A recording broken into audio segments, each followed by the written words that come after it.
वह जापान की सबसे खतरनाक व शातिर महिला थी। उसने जानबूझकर नशे का नाटक किया और पुलिस से गिरफ्तार हो गई ताकि वह जेल के अंदर जा सके और एक इंटरनेशनल ड्रग डीलर को खत्म कर सके।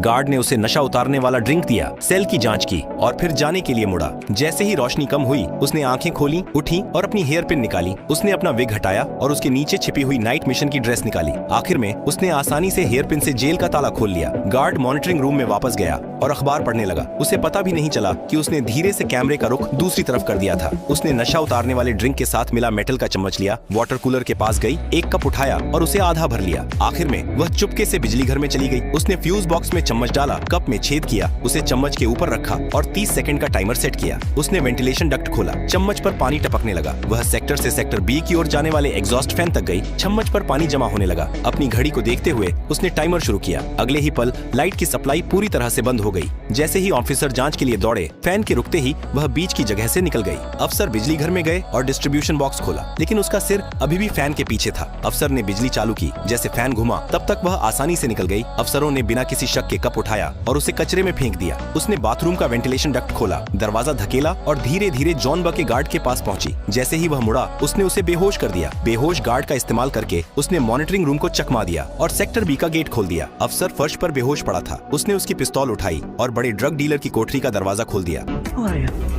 गोली चलने की आवाज हुई, जिससे सबका ध्यान उधर गया। वे तुरंत डीलर के सेल की ओर दौड़े। बेहोश अफसर पिस्तौल पकड़े हुए ही उठ बैठा। उसे पता ही नहीं चला कि अभी अभी क्या हुआ था। वह वेंटिलेशन डक्ट में घुस गई और अपना भागने का रास्ता बदल लिया। शक के आधार पर वे महिला कैदी के सेल की ओर भागे। वह तब तक अपनी सेल में वापस आ चुकी थी और दरवाजा बंद कर चुकी थी। जब डिटेक्टिव वहाँ पहुँचा तो वह गहरी नींद में सो रही थी और इस तरह उसने अपना मिशन बहुत अच्छे से पूरा कर लिया।